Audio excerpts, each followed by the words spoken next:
সালাম আলাইকুম ভাই, এই গরুটি কত টাকা বিক্রি করুন ভাই? এটা হ্যাঁ, এনে কত উঠছে ভাই এটার দাম? জি ভাই, এটার দাম 220 পর্যন্ত উঠছে। আমরা আপনার কত টার্গেট? 250 বা 250 আর ওই গরুটা ভাই এত সুন্দর একটা করে লাল গরু, ওটা চাইতেছি, দাম চাইতেছি 3,20,000। কত পর্যন্ত উঠছে ভাই? কত পর্যন্ত উঠছে এটা? এটার দাম উঠছে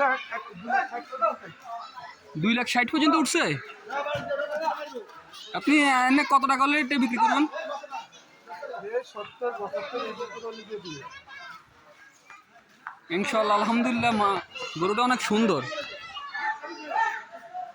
ওয়েট কতটুকু হবে ভাই এটা? যে এটা 7.5 ফুট হবে আর এটা 7 ফুট হবে। না মাশাআল্লাহ, আপনার গরুগুলো অনেক সৌন্দর্য। এটা আমার ঘরের পালা গরু ভাই। কত বছর পালছেন এটা? 1 বছর। গত কোরবানির 1 সপ্তাহ পরে নিচ্ছে। ইনশাআল্লাহ আমরা দোয়া করি আপনি ভালো একটা রেটে যেন বিক্রি করতে পারেন। আর ইনশাআল্লাহ আজকে দাউদি বাজারে কিন্তু অনেক গরু বেচা বিক্রি হবে। তো ঠিক আছে ভাই, আসসালামু আলাইকুম।